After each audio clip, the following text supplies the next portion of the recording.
Hello and welcome to the MIPA Center for Personal Growth and Professional Development. This video blog is entitled A Path to Success Story, and this Path to Success Story examines Victoria Principal's Path to Success. PATH stands for the Personal Assessment and Traits and Habits of Success, and there are 7 categories of PATH. One is belief-based traits and habits, action-based, solution-based traits and habits, resource-based traits and habits, value, understanding, and self. These are the 7 categories of the traits and habits of successful people. And so what we're going to do is take a look at each category and relate them to an area of Victoria Principal's life. So the very first section of traits and habits is action-based. And there are 5 traits and habits of successful people.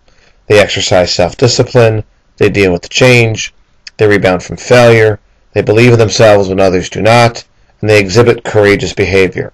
Victoria Principal practiced many of these traits. From her birth in 1950 until 1968, because of her father being in the military, she moved around quite a bit, lived in several different countries, and attended 17 different schools. She had to deal with change. She had to exercise self-discipline to do well in each of those schools.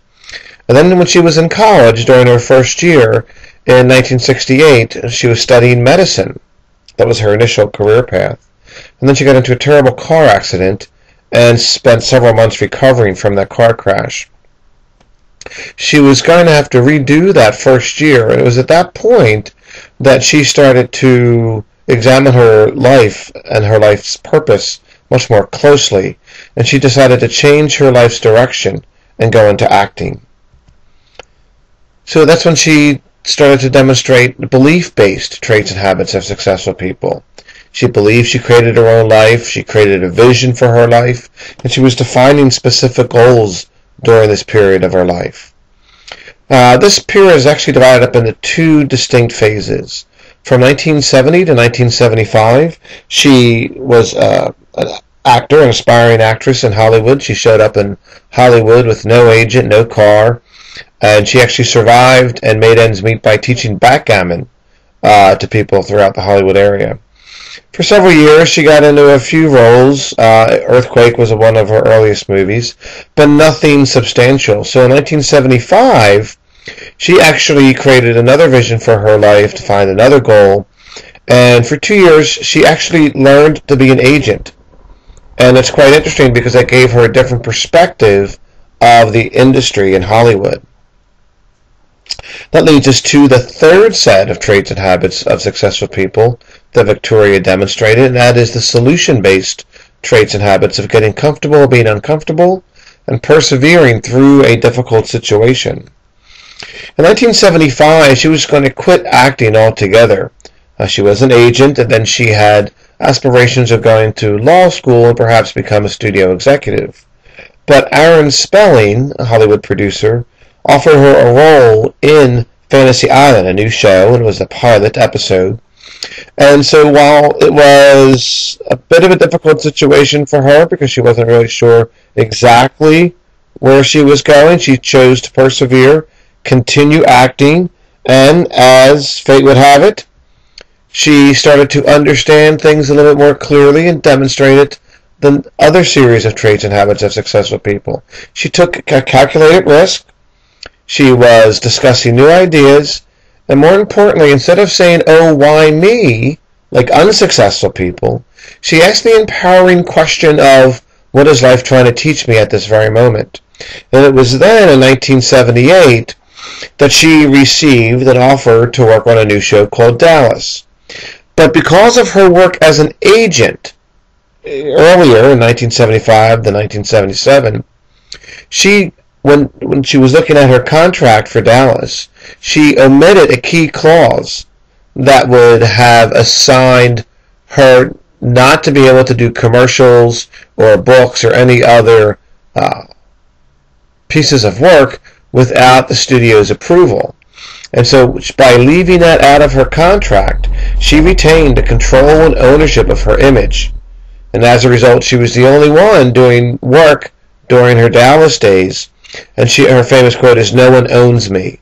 And that's going to show up again later on in her professional career.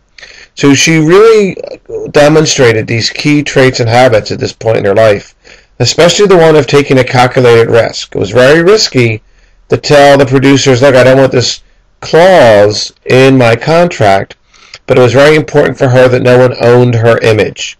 And as a result, the producers quietly allowed her to take that out.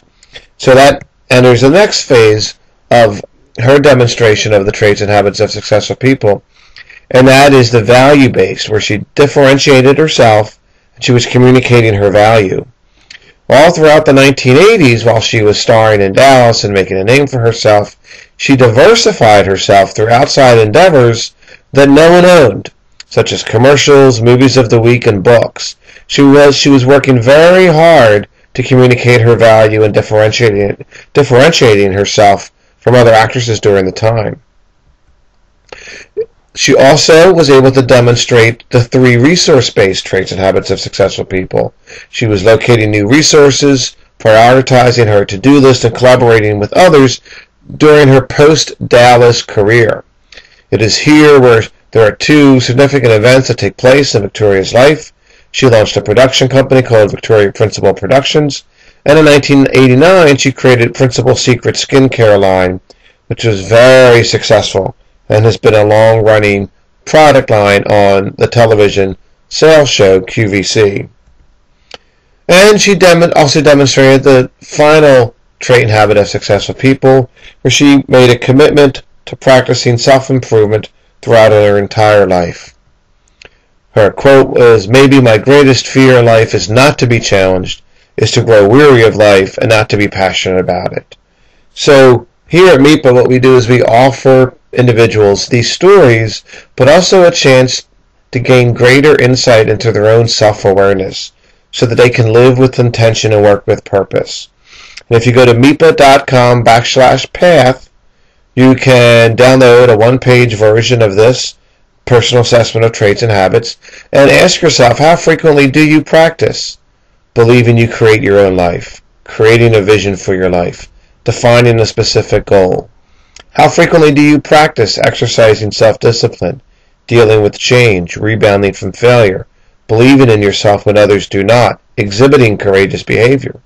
How frequently do you practice getting comfortable being uncomfortable, persevering through a difficult situation, locating new resources, prioritizing your to-do list, collaborating with others?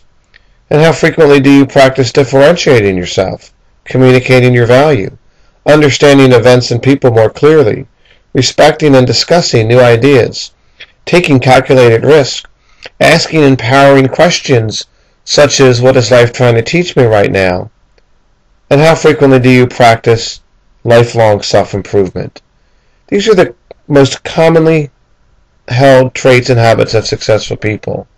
And here at MIPA and the MIPA Center for Personal Growth and Professional Development, we wish you well as you travel down your path. Again, be sure to visit MEAPA.com/path for more information. Thank you very much.